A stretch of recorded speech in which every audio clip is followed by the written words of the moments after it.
दोस्तों, आज की वीडियो है टैक्सी में अप्लाई कैसे करें।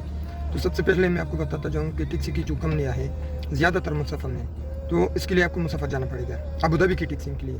तो इसके लिए सबसे पहले आपके पास होना है यूएई का लाइसेंस, और दूसरा आपके मुल्क का सर्टिफिकेट, जो आपकी तालीम है उसी के हिसाब से आपके पास मैट्रिक का सर्टिफिकेट होना चाहिए। और ये लोग मैट्रिक का सर्टिफिकेट मांगते हैं जो आपके मुल्क के फॉरेन अफेयर्स या एमबीसी से अटेस्टेड हो। अटेस्टेड लाजमी मांगता है ये। पहले ऐसा नहीं होता था, लेकिन अब ज़रूरी है क्योंकि वो अटेस्टेड मांगता है, क्योंकि बहुत से लोग फेक बना लेते हैं, तो वो उसका अप्रूवल नहीं आता है ट्रांस की साइड से। तो इसके लिए आपको अटेस्टेड लाजमी होना पड़ता है, ये आपका जो सर्टिफिकेट है। दूसरा, आपको इंग्लिश आना चाहिए, क्योंकि किसी भी कंपनी में आप जाओगे वो आपको बोलेगा कि आपको इंग्लिश आता है। इंग्लिश की समझ आपको आनी चाहिए।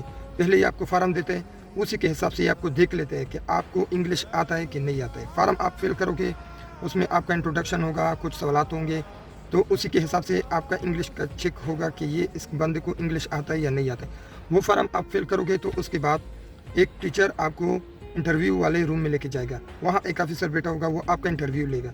इंटरव्यू में भी आपका इंग्लिश का टेस्ट होता है, मतलब आपका ज़हन चेक करता है कि आपको इंग्लिश की समझ कितनी है, कितना आपको इंग्लिश आता है। मतलब उसके बाद आपको टेस्ट में कोई प्रॉब्लम ना हो, क्योंकि इसके बाद आपको लोकेशंस या टैक्सी के बारे में इंफॉर्मेशन, टैक्सी के रूल्स, ये सब कुछ ये आपको याद करना पड़ेगा। उसी के हिसाब से ये आपका इंटरव्यू लेता है कि ये इसको इंग्लिश आता है, ये रिकवर कर सकता है, ये टेस्ट याद कर सकता है, ये रूल्स अपने जहन में बिठा सकता है, क्योंकि सब इंग्लिश में होता है। इसके बाद आपको ज़्यादातर कस्टमर भी इंग्लिश के लोग होते हैं, जैसे फिलिपिनो होते हैं वो इंग्लिश बोलता है, और यूरोप ममालिक के सब लोग इंग्लिश बोलते हैं। इसलिए आपका इंग्लिश का टेस्ट ज़रूरी होता है, इंग्लिश आपको ज़रूर आना चाहिए।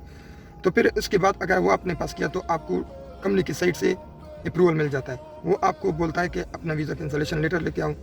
तो आपके जो कागज़ है, मैट्रिक का सर्टिफिकेट है, सब कुछ आईटीसी को सेंड कर दिया जाता है। वहाँ से अप्रूवल आते ही आपको बोल देता है कि आप अपना वीज़ा कैंसलेशन पेपर लेके आओ। तो उसके बाद ये आपको नया वीज़ा देता है। नए वीज़े के बाद आपका पूरा सिस्टम यानी कार्ड, मेडिकल, सब कुछ ये हो जाता है। उसके बाद आपका ट्रेनिंग शुरू होता है, जो तकरीबन 1 से 2 महीने तक हो जाती है। अगर काबिल बंदा है तो वो 35 दिन 40 दिन में कर सकता है। अगर मतलब थोड़ा कमज़ोर है, वो 2 महीने तक कंप्लीट कर सकता है। तो उसके बाद आपको टैक्सी मिल जाएगी, आप रोड पे निकल सकते हो।